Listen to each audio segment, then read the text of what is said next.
Thank you, Patty. Good evening. My name's Paul, and I'm a full-blown alcoholic.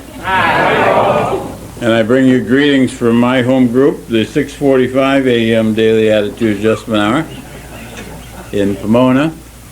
I attend that meeting every morning, except on the days that I don't. And it's delightful to be here tonight. It's very meaningful to be here. It's been great to have dinner with Ruth, and Patty, and Bill.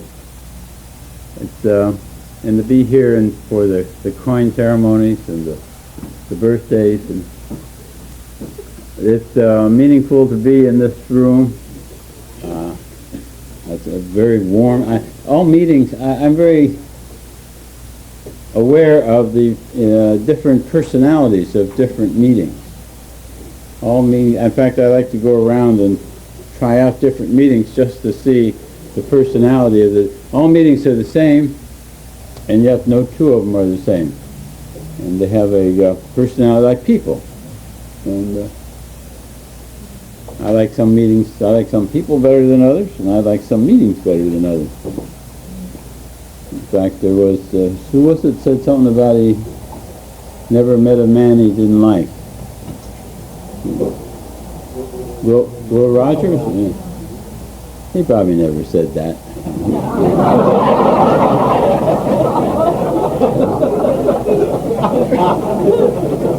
If he did, he hadn't met some of the people I've met.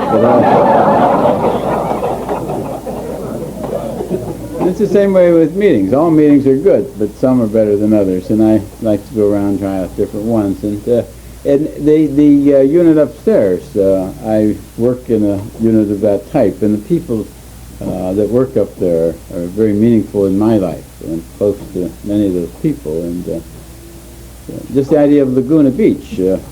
I used to come to Laguna Beach from Anaheim. I drove down to Laguna Beach to attend meetings so I wouldn't run into anybody I knew.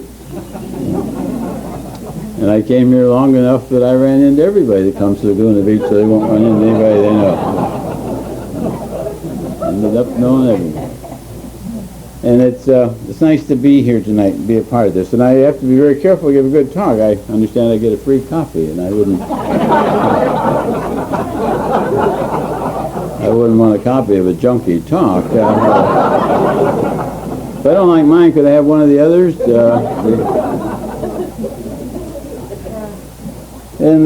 Anyway, I'm an alcoholic of sorts, and I've been known to take a pill or two, or three, or more, when medically indicated. I never took pills just routinely. I never ever took a pill except on a PRN basis, just only when needed. I never ever took a pill except when I had the symptom. When I had the symptom that only that pill would relieve.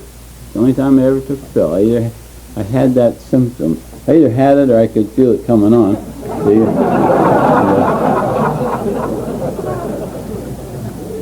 But I never became a pillhead. I never became a dope fiend either. The dope fiends use dirty needles. They buy drugs on the street. They don't even know what they're buying a lot of times. And, I never did that. I never used anything. I always used a clean needle. Never used anything but the purest of drugs that I had stolen from my patients. And,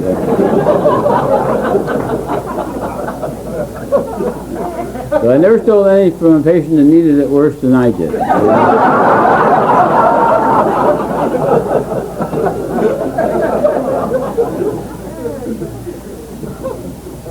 I was always ethical. In fact, they didn't even need it at all. Most time Max worked in the office with me, and when you buy narcotics for an office, you have to keep records of where you buy it, how much you buy, and then a record of every dose and where it went and who got it and for what diagnosis. Somebody woman come in with the flu, and I'd say, tell Max she has cholelithiasis. I'm going to give her 2 cc's Demerol. Cholelithiasis means gallstone. Sounds better if you say cholelithiasis. It sounds more scientific. And 2 cc's of Demerol for cholelithiasis. I'd give her 2 cc's of vitamin B complex. I'd take 1 cc of Demerol, and she'd owe me 1 cc.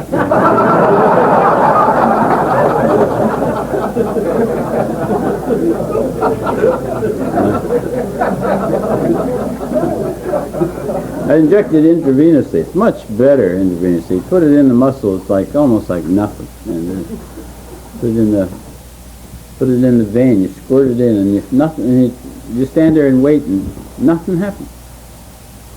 And then all of a sudden it starts in your feet. And it goes rushing you right, gets your ears, and it lifts you right off the floor. And you go down.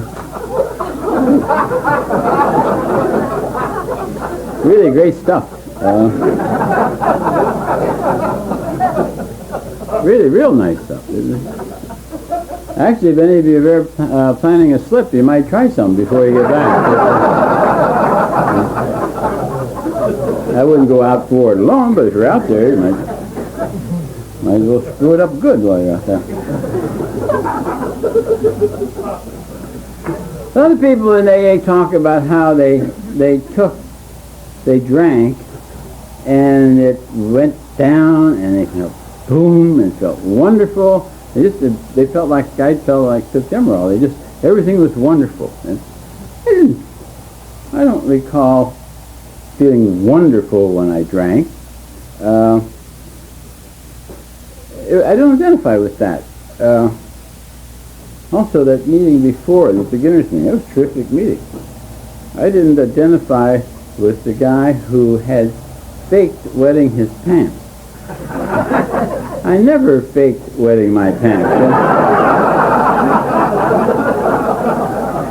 Anytime I thought I had wet my pants, by God, I had wet my pants.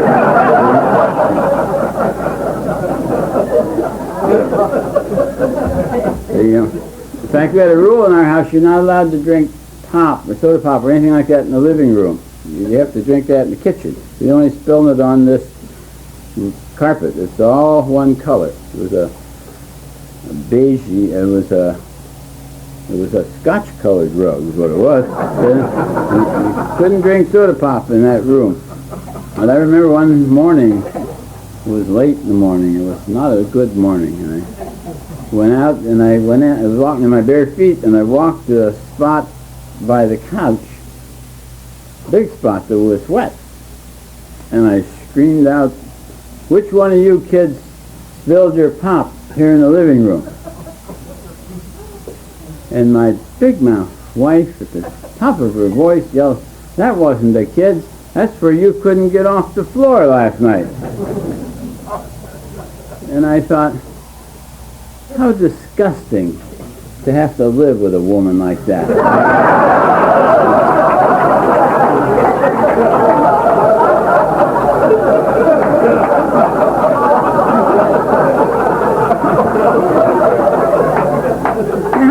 Can you get? You know, where do they tell you in a book of etiquette that's the way you talk to the man of the house? You know, but I could have killed her. You know,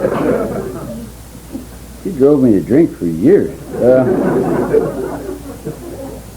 Anyway, I don't remember feeling all that wonderful when I drank. It was more like Father Terry says, that he didn't feel wonderful when he took a drink. When he took a drink, he felt like he was going to feel wonderful in about 15 minutes. It was more that sort of thing. This drink isn't going to do it, but one more is going to do it. Then I'll feel wonderful. And yet I, in retrospect, only in retrospect, I can look back at. I've always hated church dinner dances. In fact, I hated any dinner dances. I particularly hated church dinner dances. You have to go to build up your practice. You have to go, but you have to be real careful not to drink too much, or that will ruin your reputation. And you have to drink. My God, you can't not drink, or they'll know you have a problem. So you have to drink, but you can't drink too much. 2 drinks. So what I would do is drink before I went. Drink before I went, have 2 drinks while I was there, and drink to celebrate how well I had done when I got home. And I would have 2 drinks before, or a couple of whatever drinks before I went, and it seems now, in retrospect, it seems like what it would do, it would relax me mentally and physically. It would relax me mentally, and I could talk. And it would relax me physically, and I could dance. But I can't talk to people, and I can't dance. And I would talk, have a few drinks, I could talk, and dance. And today I don't drink and I don't dance, Can't stop talking, but I can't dance. I think it's because I took so many pep pills that made me talk so fast I have never worn out of my system. If all the pep pills ever wear out, I may go back to where I can't talk. I don't know. So, whatever. And it seems like, again, as time went by, it's as though the 2 got out of sync.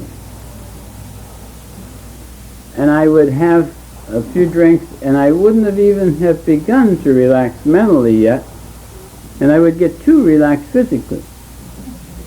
It would maybe show up in my voice, and I would feel like I was talking funny and wonder why I did that. Or I would reach for something and knock it over, or I would be unsteady, or I would trip, and I would actually be lying there. And I'd be lying there on the floor, and my head would say, "Get up, you fool, these people will think you're drunk."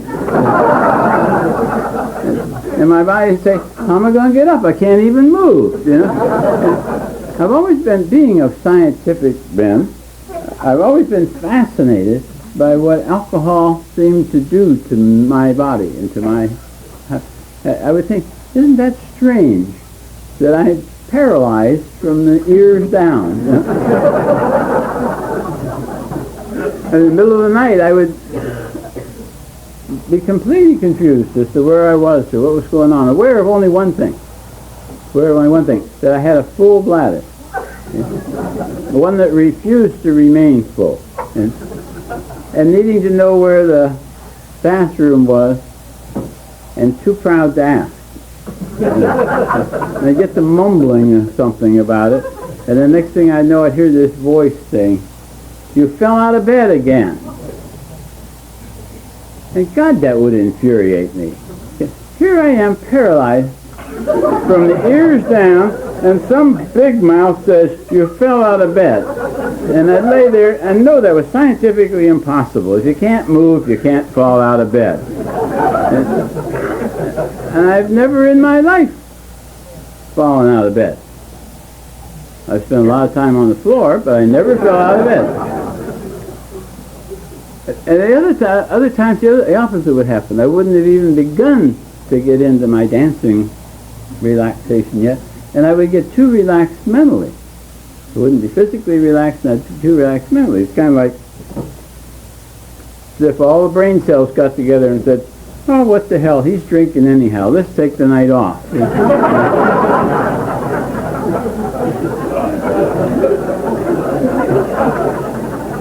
And they'd go on home. And my body would go on doing things. And in the morning I would come to, and I would try to remember what I had done, what my body had been doing when my brain was at home, not paying any attention. And I've never yet figured out how to recall things that your body does when your brain's not staying on duty to make a record of it at the time it happens. I used to worry about that. I used to try to figure out what I did in the blackout. I used to be very curious about that. Until one day I heard Cliff R. from Oceanside. He was a terrific talk. If he hasn't been up here, you should get him up here. And he was talking about how he never ever had come out of a blackout to find that he had spent the night helping the Little Sisters of the Poor.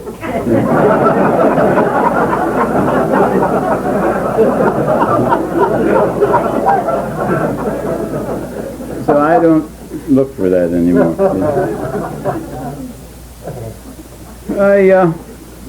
I react peculiarly to the drug alcohol.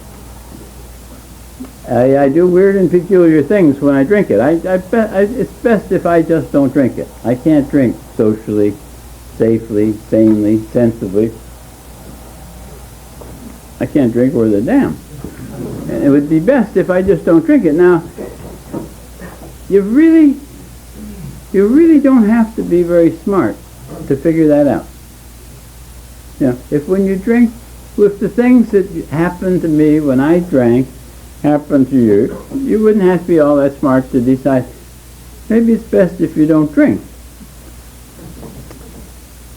And I would make that decision. Wake up in the morning and think, my God, I did it again. I did it again. That's ridiculous. If you can't drink any better than that, for God's sake, don't drink. And that's a good idea. I'm not going to drink anymore. I quit. I'm not going to drink anymore. And I'm glad that I did that. Get up and get dressed and go to work and think, boy, I'm sure glad I don't drink anymore.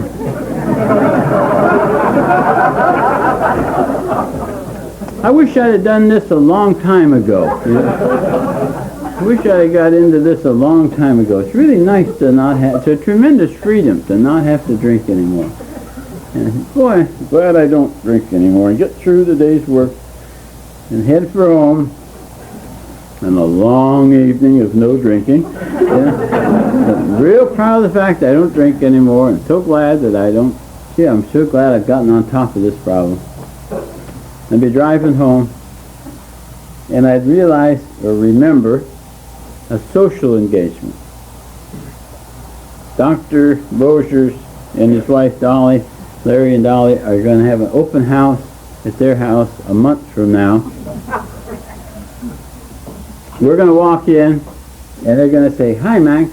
Hi, Paul. What do you have to drink, Paul? And I'm going to say, nothing. I can't do that to Dolly. That would be just awful to have all these doctors coming in, everybody's drinking, I walk in and I say nothing. She's going to be embarrassed, they're all going to be embarrassed. I just can't do that to her.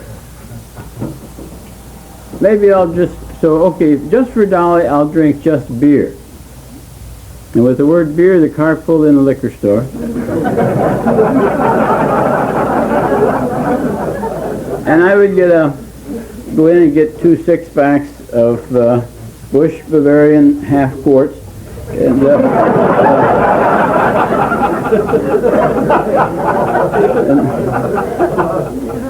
then in the morning I would think, my God, I did it again. I did it again. And I would go through that same routine over and over again. And I didn't even remember changing my mind. It wasn't me who decided to drink. One of me decided to quit, and another one of me decided to drink. And we didn't even talk to each other about it. We just did it. You talk about a Jekyll-Hyde personality when you drink. I had a Jekyll-Hyde personality change on the word beer or anything else. I would just change. Didn't change my mind. I completely changed my personality. So that I can't drink. I have a body that reacts abnormally to alcohol, and I can't handle the stuff. I don't burn it up right, and so I can't drink, and which wouldn't be a problem particularly, except I've got a brain that under any circumstances, hot or cold, day or night, lonely because nobody's around, or lonely because there are too many people around me, winter, summer, happy, sad, whatever, under any circumstance, I would say, let's have a drink. I can't drink, but I have to drink. So to me, when I say I'm an alcoholic, that's what I mean. I can't drink, but I have to drink. I have a body that can't drink and a brain that insists on drinking anytime at all, and so I both have to drink and can't drink. When you have to drink and you can't drink, That's a dilemma. What it means is that without AA, you're screwed. And that was my problem a long time, and I didn't even know that's what the problem was. But I work on a problem. I've been trained. If you have a problem, work on it. Work on it. That's how, when I got through, my family sent me to pharmacy school. I grew up in the drugstore ever since I was 4 years old. When I was 4 years old, my father, without even asking my opinion, gave up his job as a druggist in Canton, Ohio, and he bought a house drugstore combination in Alliance, Ohio. And I literally grew up in the drugstore. My father was what they call a counter prescriber in that small town. When people were ill, they didn't run to their doctor. They were more likely to run to their friendly neighborhood druggist, tell them how they felt, and he would sell them something he'd made, sell them something to make them well. Something to make them well, or make them something they didn't care that they weren't getting well. And when I was old enough, they sent me off pharmacy school so I could become a counter prescriber like my father. And I didn't really care too much for being a pharmacist. People didn't treat me all that wonderful in fact, they didn't seem very impressed with my degree. I thought they'd be more impressed if I had a medical degree. But my family didn't have the money. It was a depression. They didn't have any desire for me to be a doctor. They wanted me to stay home and run the family drugstore. So I had no money to go to medical school, so my solution was to marry the girl next door and suggest she work my way through medical school. And when she did such a good job, when I got my medical degree, I told her, she's doing a good job, kid, keep on working and we'll get us a specialty degree. And I specialized in internal medicine. And in internal medicine, you don't treat kids. Can't stand kids. You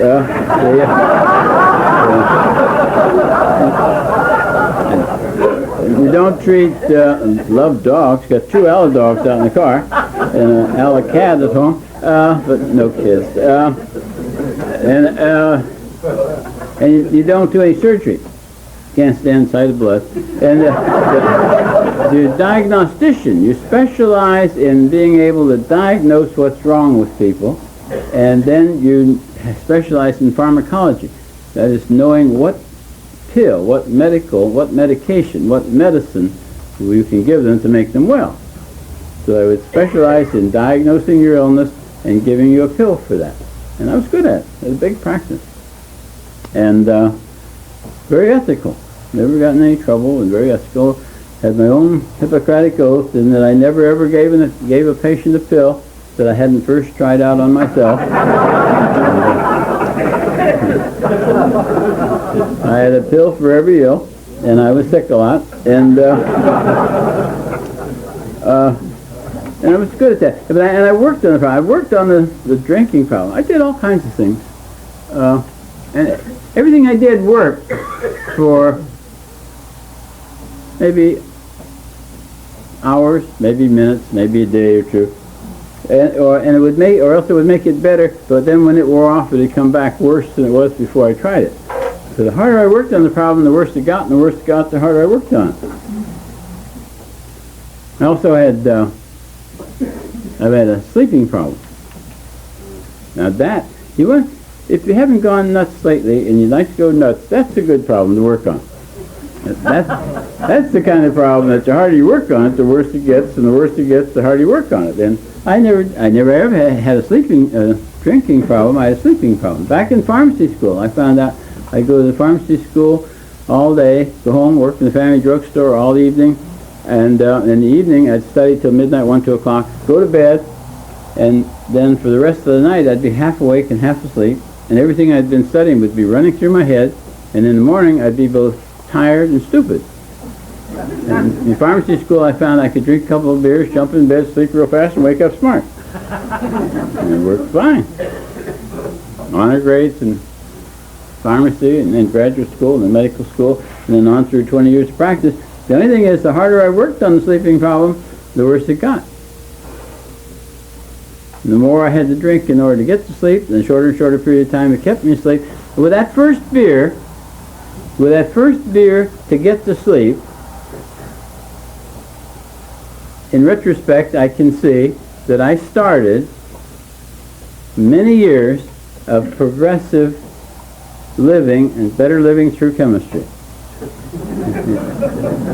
We started with a beer or two to get to sleep at the end of the study period, and years later, the epitome of working on my sleeping problem was injecting pentothal in my vein to get to sleep at night. And that was rather cumbersome. I couldn't lay there in bed and have my one kid call the other kid and say, hey, we had two adopted kids, that's why I don't like kids. I had two kids, that's why I don't like kids, you know. How they turned out, okay, let's get away from that. I couldn't have, who brought them up anyway? No, I have two fine daughters. But I couldn't have one of them call the other and say, hey, come watch Daddy take his nightly fix. And I couldn't drive down to the office and put me to sleep and then drive home and go to bed, so I'd have to keep the stuff in the bag, in the car in the garage. And the garage, thank heavens, was attached to the house. And after a day of pill taking and an evening of drinking, I decided it was time to go to bed. I'd go out in the garage and I'd mix up the pentothal, stick the needle in my vein, and I'd try to figure out now how many pills have I had today, how many uppers, how many downers, how much have I had to drink. And I think, oh shit, what's the difference? And I would and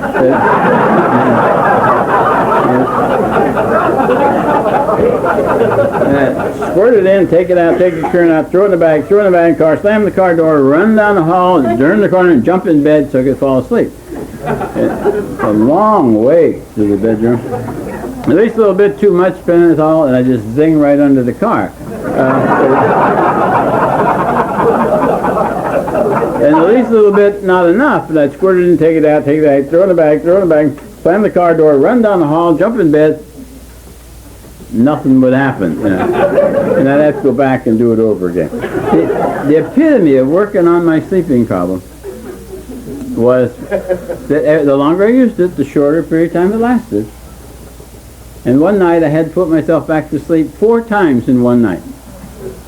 4 times in one night. Of course, by the 4th time you got your foot up on the hood of the car and you're looking for a vein.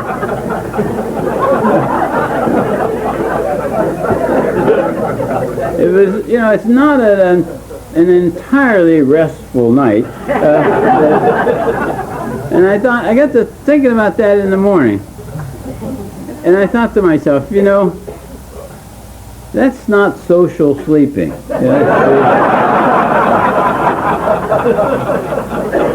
And yet I could not do that. I couldn't stop doing that. The only way I could stop doing that was to tell the supplier where I was buying the stuff things so that if I bought more, he might know I was using it and it would be a threat to my license. I had to set up barriers so I couldn't buy more, and that way when the supply ran out I couldn't use it anymore. Because it was absolutely impossible for me to sleep, even though the bedroom was way down there and it was out here in the garage. That stuff would call to me. Just keep calling. You can't sleep with that stuff calling to you and telling you it's down. You have to go out there and use it up, you know. And I had to stop buying it so that I could stop using it. I had to do the same thing with narcotics. I had to do the same thing with prescription pills. I had to do the same thing with booze. If it was around, I had to use it. And that's the way working on my problem led me more and more into chemical solutions. And I used to work on this marital problem. I didn't. I was watching her get sicker and sicker, and I didn't ignore that, for God's sake. I helped her. Helped her all I could, you know. The harder I worked on her case, the sicker she got. And the sicker she got, the harder I worked on her case. I sent her to 4 different psychiatrists.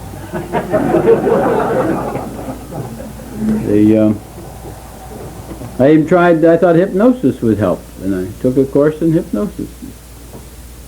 Turned out she wasn't a very good hypnotic subject. I didn't give up. I took 6 courses in hypnosis.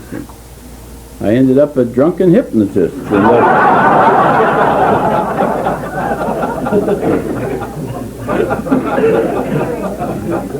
You just kept getting sicker. You know, if you have a problem, it's worth working on. And you know, today I found that's. I don't even have to work on my problem. I don't have to work on my problems at all. All I have to do is think about them. The worst thing I can do with a problem is, I don't know, I don't even have to work on it to make it worse. All I have to do is think about it. I can take any problem and put power in it by thinking about it and watch it grow.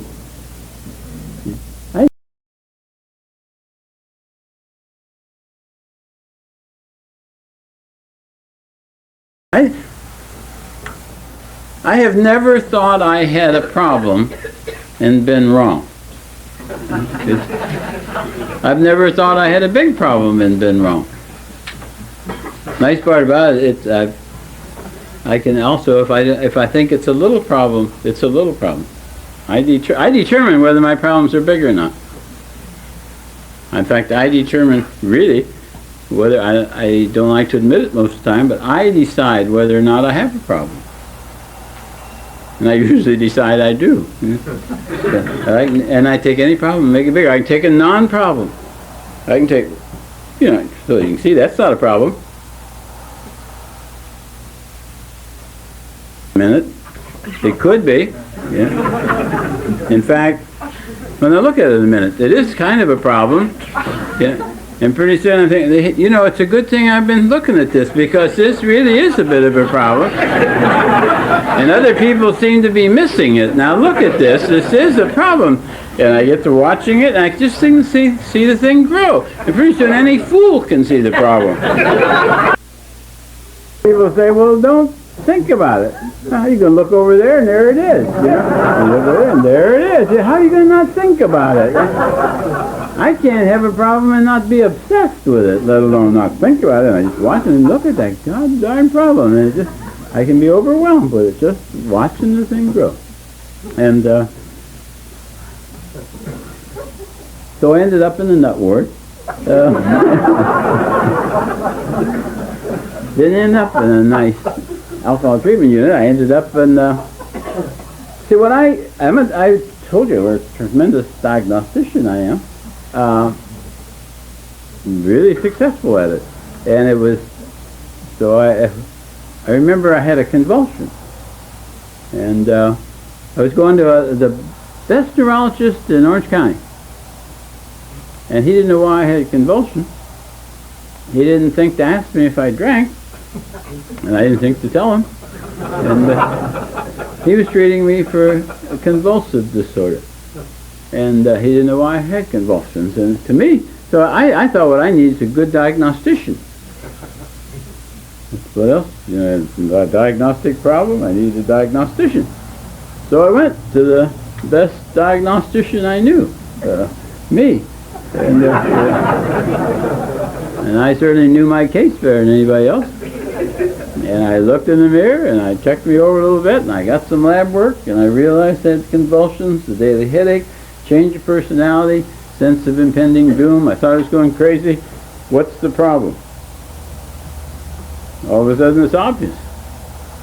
I had a brain tumor. I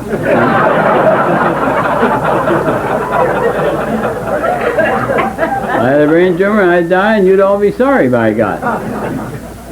This guy decided to send me back to the Mayo Clinic where he had trained.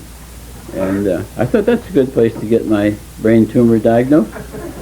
And so we went back to the Mayo Clinic, Christmas season of 1966. And we're all ready to leave. I was an outpatient. I was all ready to leave. We're going to see the neurosurgeon, the last thing, just not to leave, but before I was admitted to the hospital, probably, when he made the diagnosis of my brain tumor and decided that it was inoperable.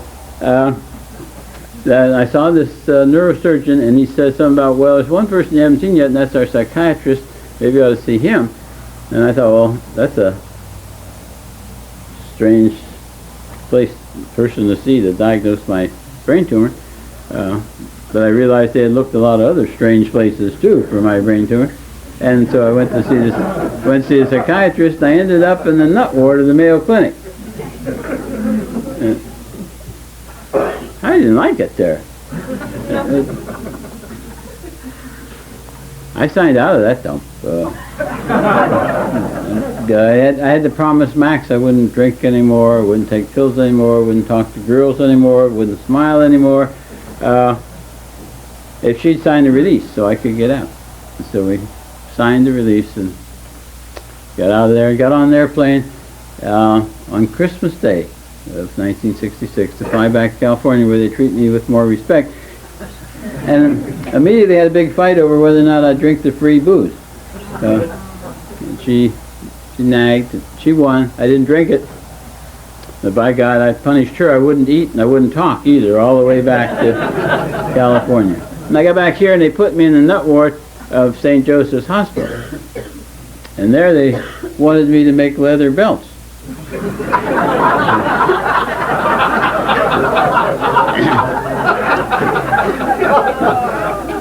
That didn't make any sense to me at all. Didn't make any sense to me that a man of my education and background and training and good looks, that I would spend my time sitting there with a bunch of kooky patients making leather belts. It didn't make any sense. And besides, I didn't understand the instructions.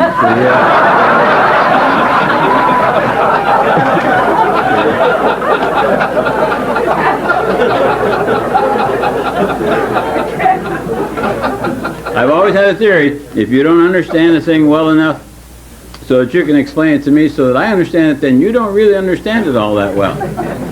And that poor, stupid occupational therapy girl, she'd already explained it to me 3 times, and I wasn't going to embarrass her by asking her again. And I was so much in charge of my life. When you're totally in charge, you take all the credit for all the good that happens, but somehow you got to take the blame for the things that go wrong, unless you can blame somebody else. Max was always screwing it up, and I had these tenants, and I had these patients, I had these neighbors, these people are always screwing it up for me. And I remember sitting there in the nut ward, commiserating with myself for the series of mistakes and misunderstandings and things that had gone wrong, that a nice guy like me ended up in a place like that. And this dumb psychiatrist, who couldn't see that Max was my problem, walked up behind me and said, "Would I like to talk to some man from AA?" And I thought, God Almighty, don't I have enough problems of my own without trying to help some drunk from AA? You know?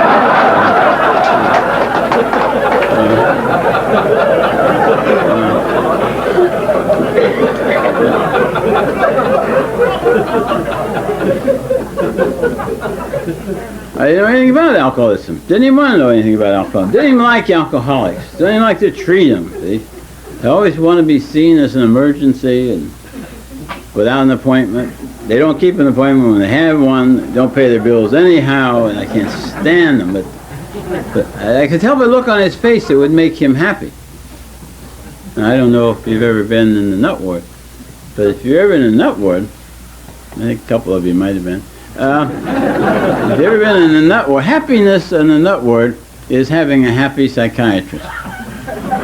You'll do just about anything to make that guy happy. And I had the feeling, if that'll make him happy, I'll go to an AA meeting. And so I started going out on pass to go to AA meetings. Enough to where I got enough brownie points for each meeting to earn my discharge button out of the nut ward. And I had no intentions of going on to the meetings after I got out, except Max got hooked on the meetings, and she would drive all the way from Anaheim down to Laguna Beach to go to meetings all by herself. And she can't even drive worth a damn. And somehow, and she couldn't drive freeway at that time, but somehow she could get down here without going on freeway. And I'd sit home on Saturday night drinking while my non-alcoholic wife was off laughing it up for the AA meeting. And so I started coming back to these dumb meetings. Took me 7 months of coming to these meetings before I turned into an alcoholic.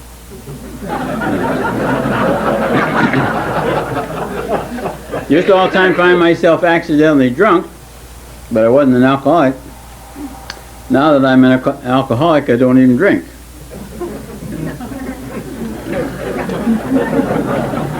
That's kind of the way it is in AA. We don't drink.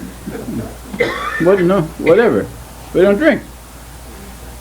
We may bitch and whine and cry and carry on about what's going on in our lives, but we don't drink. No matter what, we don't drink. Good things happen, we don't drink. Bad things happen, we don't drink. Got a real good reason for drinking. I deserve a drink, but I don't spend it. I don't drink. I used to drink, but I don't drink today. I used to drink, and I'm going to drink. I'm going to drink tomorrow. Drank yesterday, but I don't drink today. I'm going to drink tomorrow. When tomorrow gets here, I'll check it. If it's today, I won't drink. I just don't drink today, no matter what. I used to think that Max drove me to drink. And they eventually convinced me that if she'd never held me down the floor and poured it down my throat, she hadn't made me take the drink.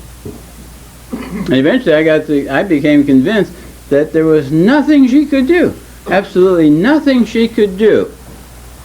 There was nothing she could do that was so bad that I would come here and I would tell you, and you would say, "Oh, by God, Paul, they would say, you deserve a drink, but you can't have it." You know, I'd never get permission to drink on the basis of what she had done. And I finally came to the conclusion that if she can't get me physically drunk, then what's the advantage of getting emotionally drunk? You know, if you're not going to reward yourself with a drink, why get all screwed up? It's not worth it. What's the payoff? In fact, I remember during those 7 months, when I heard somebody say, I think it was an Al-Anon woman, because I would go to Al-Anon meetings with Max, and she'd come to AA meetings with me, and we still do that. And I learned a lot in Al-Anon. And I remember this woman said, she quoted Eleanor Roosevelt as having said, "Nobody can make you feel inferior without your consent. Nobody can make you feel inferior unless you consent to being inferior." And I thought, geez, you know, if it can't make me feel inferior, then that means it can't make me depressed. It can't make me angry.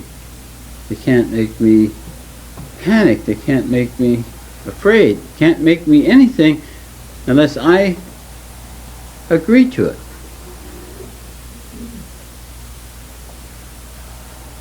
I remember one day riding to work, and first thing in the morning, and I was all upset about what Max had been doing.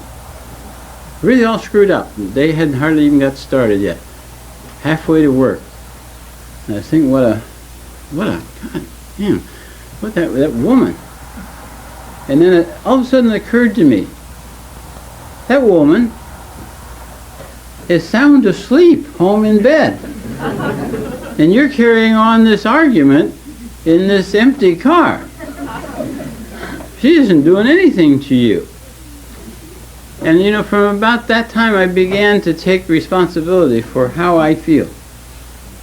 How I feel is my choice.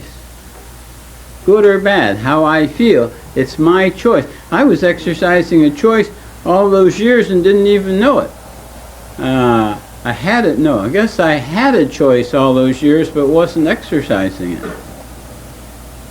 I was being a reflection of what I thought she had or hadn't done. And today, I go to this morning meeting now, and we do the 3rd and the 7th step prayer, and the Lord's Prayer, and the Serenity Prayer, and we get our heads screwed on straight.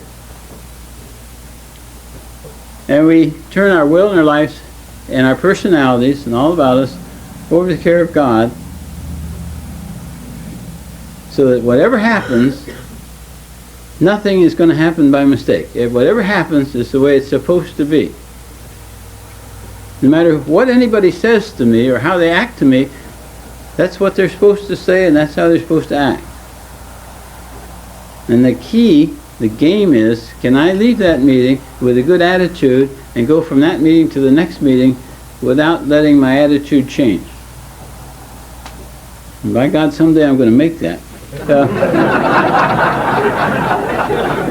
And in the meantime, it's fun to try. It's fun to try.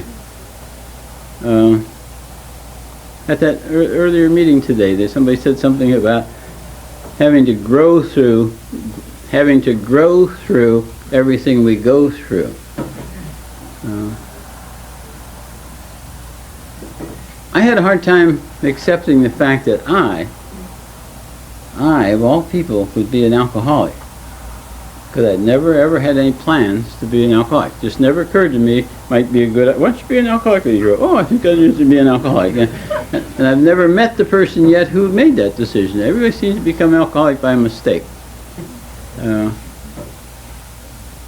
I had a hard time accepting the fact.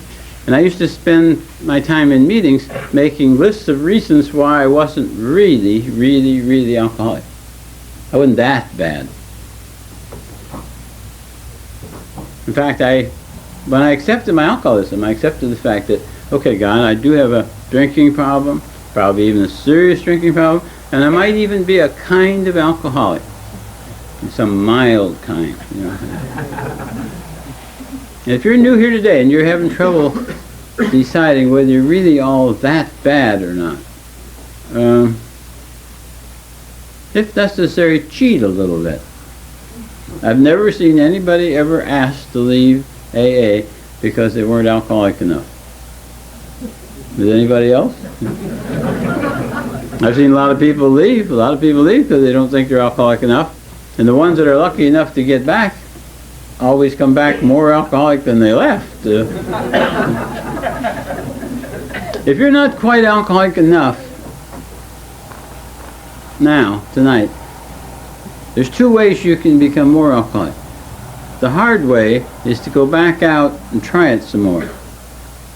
You may or may not be lucky enough to get back. Another way to become more alcoholic, in my experience, is to stay here and don't drink. You stay here and don't drink. If your experience is like mine, you'll be far more alcoholic after a year of sobriety, or 5 years, or 10 years. Because that's what my experience. I'm far more alcoholic tonight than I was when I decided I was alcoholic, which was even more alcoholic than I was when I was forced to come here from the nut ward to get out on pass. Because the things I'm telling you tonight, I didn't know, I didn't remember at that time. It's only by being here and being sober and hearing the stories, I say, oh yeah, I did that. Oh yeah, you did that too. I became more alcoholic just by listening to you talk. If you're here tonight, you deserve a good, solid crack at sobriety. You deserve a year out of your life during which you stay sober, don't drink or use, and work this program to the very best of your ability. I don't mean just abstinence. I mean going to meetings, reading the book, having a sponsor, doing the stuff, doing the things that you need to do to enjoy sobriety. Get a cake. And that night, sit down and talk to yourself. Ask yourself, how do you like that year compared to the years that went before? And all it takes is one drink to get back out there. But at least you will have something to compare it with. And that'll only be the beginning. My first year was miserable compared to what's come since. But even my miserable first year was better than the drinking. If you got miserable sobriety, don't knock it. Because any old stinking rotten sobriety is better than no sobriety at all. And you can build on it. One of the things I did as soon as I got sober was to, once I decided I was alcoholic, and decided I was going to be an alcoholic, there's only two kinds. There's practicing alcoholics and recovering alcoholics. In AA, there's what's called winners and losers. Some people don't like the word losers, but I can't think of another one to use at the time. My feeling was, if I'm going to be in AA, I want to be one of the winners. I want to make it. And I've spent most of the time ever since running around talking to people like Ruth and anybody that's sober and asking me, how do you work this program? What do you do to stay sober? How does this program work for you? Or rather, how do you work it? And I talk to people that are not making it, people that are in and out. And I say, how do you work this program? What is it you're doing? Because I don't want to do what they're doing, and I want to do what the winners are doing. And that's what I found out. If you act like a winner, you become one. You will agree, I think, that if you act like a loser, you're going to become one. To me, drinking is something we do. To me, sobriety is something we do. It's a progressive disease. It's a progressive disease. I was getting worse and I better living through chemistry all the time. I was drinking and using. And everything I see about this program, watching the research workers, and there are a lot of them around AA, just watch them. They'll give you a lot of training just for free, just watch them. Everything I see tells me that my alcoholism is 16 and a half years worse today than it was when I quit drinking. It's a progressive disease. If that's the case, then I need a progressive recovery program. I need this program, you people, the book, the steps, more today than I did when I got here, and I'll need it more as the years go by. So rather than going to fewer and fewer meetings, I need to go to more and more meetings, and more involvement, working with more people. So I'm always looking for new things to do, and ways to live this program. One of the things I noticed in talking to people that are making it and not making it are the people that don't make it, that are in and out of the program, almost always. Watch and see if this is true. Just watch and see if you notice it too. The people who can't seem to stay sober, who are in and out of the program, watch and see if in general they aren't mostly people that have not yet done the first 5 steps. Maybe done the first 3, but not gotten past the 5. It seems like the people that get past the 5th tend to stay sober if they continue to go to meetings and stay off pills. So what I'm saying is, if you've been having trouble making this program, you might hurry up and do your 5th step before your next drink. And you may never take it. You'll never know whether that'll work or not unless you try it. I have an entirely different my relationships are so different today. Communication has been a real important part of my sobriety, learning communication skills, learning to communicate with Max, and we enjoy learning new techniques and taking things on it, and reading books on it, and learning how to express feelings. It's much better if I tell her how I feel about me than what I think about her. And our relationship keeps going. We've been married 44 years, the end of last year. My relationship with myself is entirely different. That's the most important part of all, really. I don't think there's anything more important than that I get along well with me today, that I esteem me, that I approve of me. And essentially that's how I try to live my life today, in a way that I will approve of what I have done. I was reading something last night before going to sleep. It was defining success, achievement. And it said, success in any one little thing is doing something well, feeling good about doing it, and being glad you did it. And doing it well, enjoying doing it, and be glad you did it. Be proud of the fact you did it. And I just thought, that's my program. I enjoy doing it. I'm doing it well because I'm keeping me sober. I'm keeping me sober. We all know I'm not keeping me sober. You're keeping me sober. As long as I was trying to keep me sober, I kept getting drunk. But my efforts to help you stay sober, you keep me sober. I can't stay sober, you can't stay sober, but we can stay sober, sort of thing. But my doing the AA program gives me a sense of fulfillment, accomplishment, success, a sense of achievement. And if I do nothing else, at least That I have, and I'm happy to have that. My relationship with my higher power is entirely different than it ever was. We have a real good relationship today. He and I get along fine.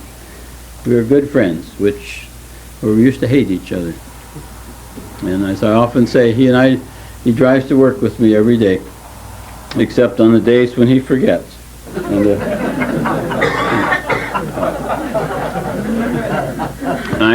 I no longer tell him what to do. I tell him, I'll pedal and you steer, and for God's sake, watch where you're going. Acceptance was the key to sobriety for me, and acceptance is the key to serenity for me. If I'm uncomfortable today, it's because some facet of my life is I am not accepting it, and I'm not going to stay uncomfortable until I accept that fact as the way it ought to be. When we accept, what is it we accept? What do we accept when we practice acceptance? I think we accept the challenge. We accept the challenge that life has to offer. That's what I had to face when there's a question whether or not I was alcoholic. Could I accept the fact that I'm an alcoholic and there's a lot of life to be lived in spite of that, and accept the challenge and move on? And it's always, and I accept the challenge of can I put up with that and move on and live life successfully in spite of that fact? Or the courage to change. Have you ever thought about the courage to change? How much courage it takes? Look at the courage it takes to come to AA. Look at the courage it takes to come into treatment. Look at the courage it takes to stand up as an alcoholic. Look at the courage it takes to stand up the second time or the third time or the fourth time or the umpteenth time you come back. Look at the courage it takes to write a fourth step. Courage it takes to read that to somebody. Look at the courage it takes to live life out there without any drugs or chemicals. It takes a lot of courage. So, I'm real pleased. I'm real satisfied with what you have done with what I gave you to work with when I came here. As far as I'm concerned, you've done a good job, and I'm very grateful. I can't tell you I'm proud to be an alcoholic, because I don't know that I had anything to do with it. I don't know of anything I did to make me an alcoholic. You might say I drank too much. I would question that on the basis that I would question whether or not I didn't drink too much because I was alcoholic. I understand alcoholics tend to do that. So I'm neither proud nor ashamed of being an alcoholic, but I'm very proud. Very proud indeed. Very, very proud to be a sober member of Alcoholics Anonymous. It's the greatest accomplishment of my life. And I'm very grateful to God for AA, and I'm grateful to you for my sobriety. Thank you very much.